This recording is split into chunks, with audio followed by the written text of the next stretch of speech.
Yo guys, what is going on? Savage here. Today I've got another tips and tricks video where I take a match, we go through the entire gameplay, and I tell you what I did wrong and what I did right, whether I lived or died. Now, even if you get out of certain situations, you may have still messed up. Guys, the key to becoming a better battle royale player is always analyzing your mistakes. Granted, we all blame our teammates at some point or another, but at the end of the day, you have to sit down, look at your gameplay, and analyze yourself. When you're caught up in the moment, it's really hard to kind of analyze what you're doing in real time. So always just take a step back, look at the situation, say, how did I mess up? Now, guys, we've gone over wins, we've gone over losses. This is going to be a win. It's a pretty decent game. During this entire gameplay, I've been explaining why I moved the way that I moved, why I decided to go one route instead of the other, why I decided to fight this team or bail on this fight. But guys, before we get into it, if you haven't already, make sure you hit the subscribe button, guys. Join the wolf pack today. People have been absolutely loving these videos. Don't forget to leave a like on the video and follow us over on Twitch if you want to catch this gameplay live. But without further ado, let's dive into the video.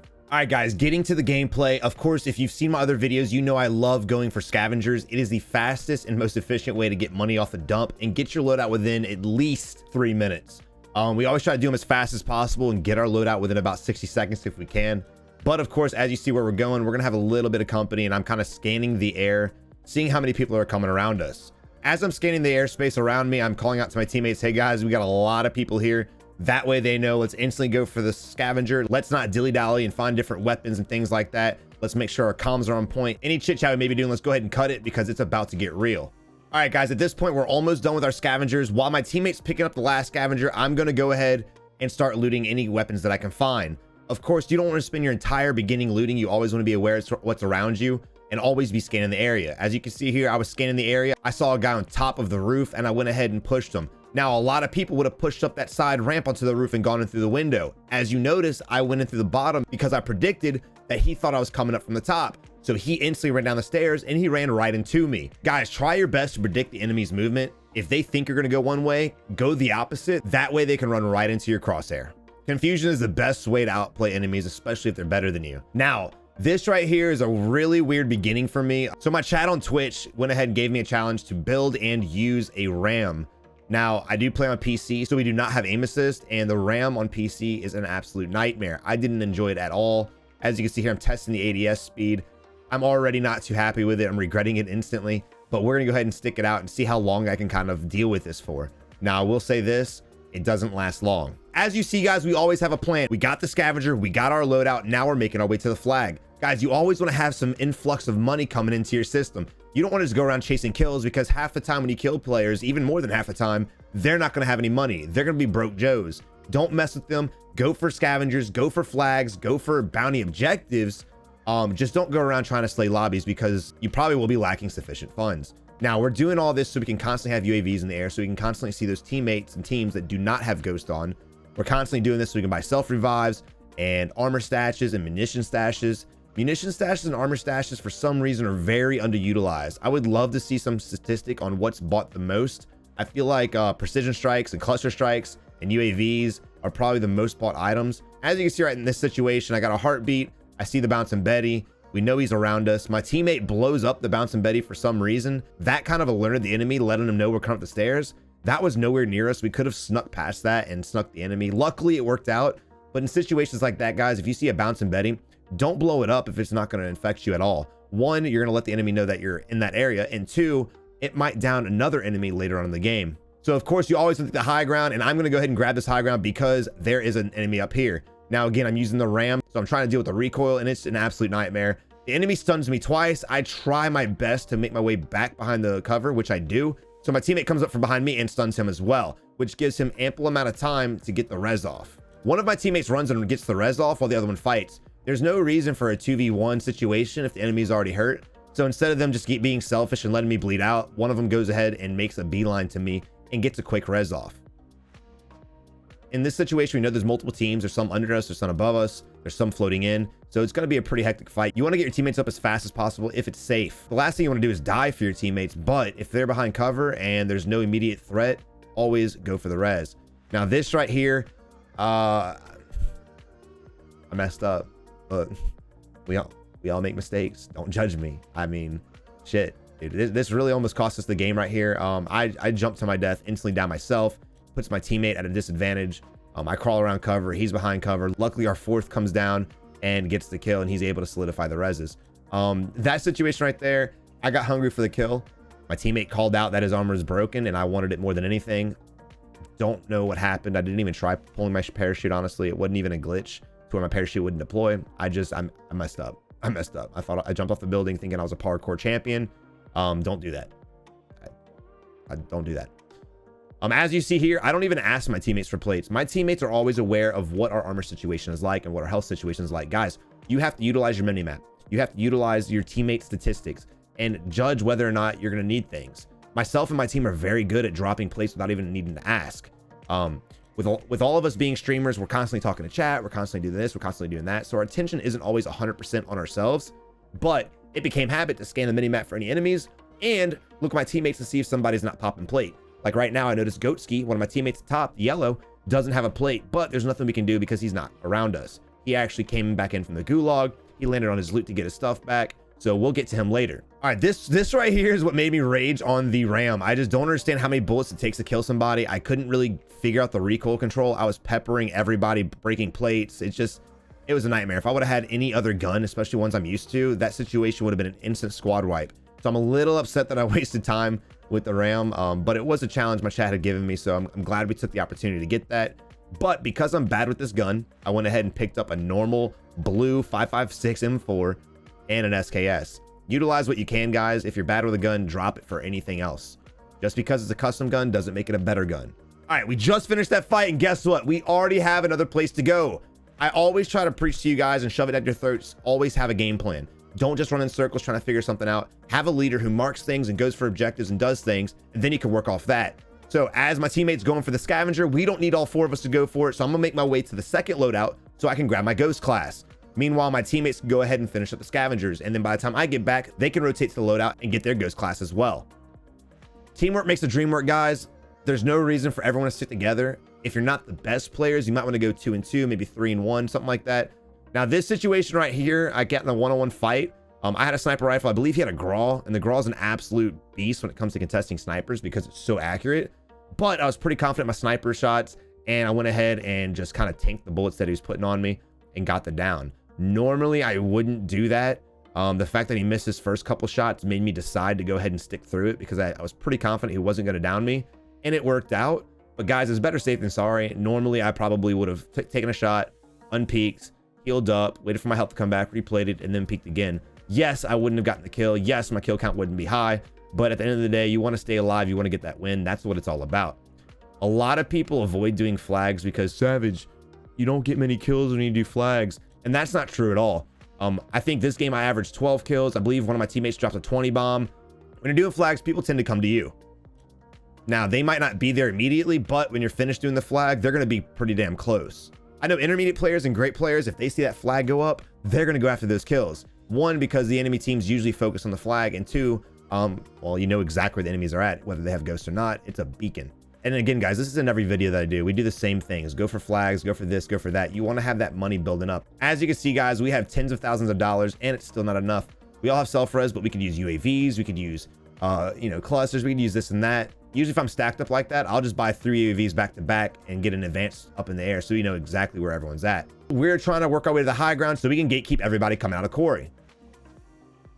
Gatekeeping is the key to the game, guys. You got to get that circle edge. You got to wait for people to come in. Granted, you do not want to abandon what's behind you because you'll probably get third party as well. But because we have the high ground and we did use an advanced UAV, I'm pretty confident that there is nobody behind us, or at least close. Now, this right here is definitely a dangerous thing for me to be doing. I always preach, if you're sniping, guys, don't hard scope for too long. And right there, I was hard scope for way too long. And you'll see why here in a second. There are a lot of enemies. There are a lot of snipers ADS'd on us and wanting our blood. So I'm very fortunate that I didn't get picked right there and that the other players were absolute bots. Now, guys, if you use a sniper or, well, basically any weapon, you're going to get knocks that you're not going to be able to get the kills on. Do not dive for the kills. As you can see, I didn't just dive down there to get the execution. He ended up self-resing, so I lost that kill, but it's fine. I'm going to make my way to the higher point now that I'm getting sniped by a team of 4. I am relocating. Guys, the key to being a good sniper, and this will be in my sniper's tips and videos, is relocating. You don't want to stay in the same spot. You don't want to just kind of move a couple inches left, a couple inches right. You want to absolutely just relocate your entire body position. So now we're at the highest peak. Again, we're still trying to gatekeep. We worked ourselves out of the circle just a little bit, but because I have teammates around me, if I do get down, I'll get res pretty quickly and we can work our way back to the circle.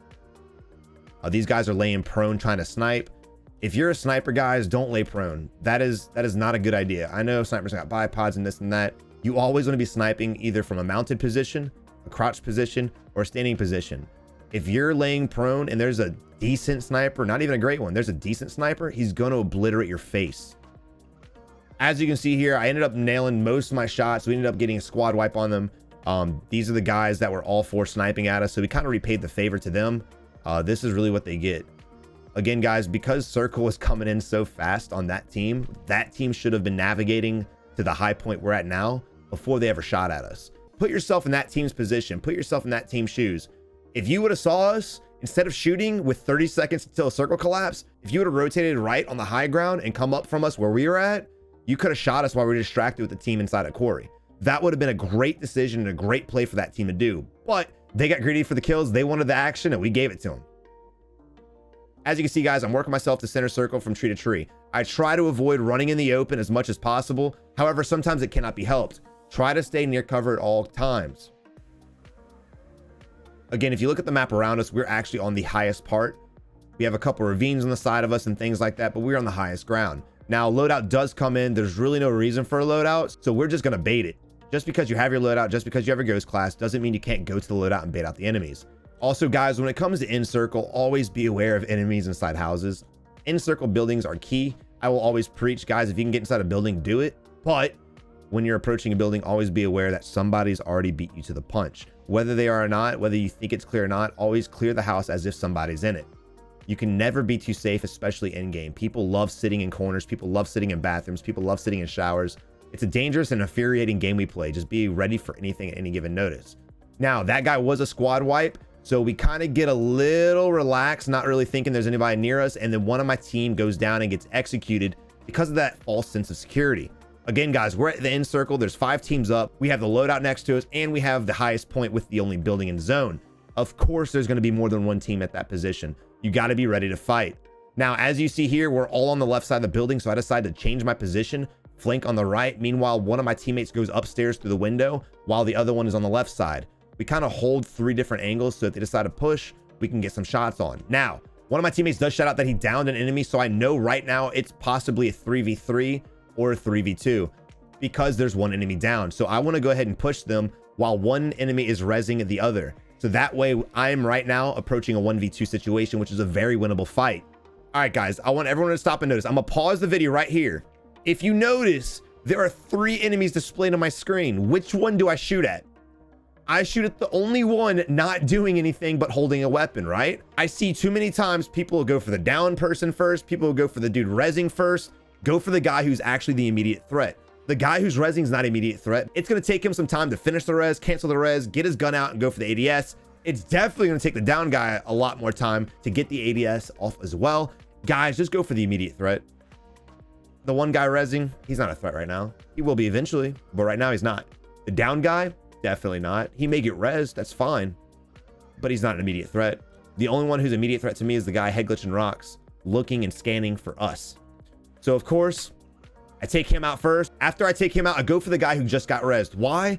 Because he's very low health. He's got 0 plates. His health's not even recovered yet. So he's going to be the easiest and fastest down. So go ahead and knock him out. Don't give him a chance to re-up, replay, and get his health back. So basically, your immediate threat first, the down guy second, and then the guy who popped the res. Now, if you notice, there's 3 downs and they're not dead. So one of them does have self-res, but we go ahead and execute them before they can get the self-res off. Guys, especially in game, and this is something I had a problem dealing with when the game first came out, go for your executes. As you can see, guys, we're not in circle, but we're still playing the high ground. We want to stay on the high ground as long as humanly possible. Now, this guy right here, if you're in a position like this enemy is, there's really not that much you can do. One weird thing he was doing is he was running the open. If you notice right here, he's in the open. If he would have stayed along that wall and hugged that wall, but that situation right there is a really hard one to come out of. All right, guys, don't forget, in circle, buildings, man. You get the buildings, they get the buildings, somebody's get the buildings. So always just scan them. Unfortunately, our teammate goes down, but because he's got self-res, He's gonna pop that, and just in case, I'm gonna go down there and tap him off. That way he saves it in case some shit goes sideways and we end up getting annihilated by this team. Now, the problem with this team is they've already let us know where they're at, and they haven't relocated. They haven't moved at all. They've allowed us to have time to flank them from 3 different angles. As you can see, I throw C4 inside the window, break the armor, I call it out. My teammate goes in from one side, I go in from the other. We push the top. There's a guy camped down on the bottom, and we absolutely destroy the hell out of them. Whether it's in game, mid game, beginning game, if you sit in a building for too long, guys, you're gonna pay the price. Sometimes you can't help it. Sometimes there's just nowhere you can go. But they allowed us so much time to literally come off these hills, get a res off, and then collapse on them. That was a horrible play on their part, guys. If I would have been in that situation, I may have left one of my teammates in there. I would have worked my way to a fence, a car, the other building, something. I would have tried to outplay the situation, or I would have just gone on the outside of that building and tried to get a couple picks. Sitting inside and waiting for an enemy to come in is the fastest way to die. But look, guys, I really hope you enjoyed this video. Again, there's not one tip that I can give you guys that you can use every single match. This is going to be a long series that shows you different scenarios and different final circles and different weapon choices. And, you know, whether I pick this fight or don't pick this fight.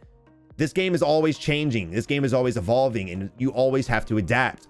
Guys, be ready to adapt. If you haven't already, subscribe to the channel, leave a like on this video, let's get this video to 200 likes, and follow me on Twitch. The link will be in the description below. Y'all have a good one, guys, and I'll see you in the next one. Yo, what's going on, guys? Savage here. I really hope you enjoyed the tips video. I've been having a blast making these, and I'm really loving the positive feedback.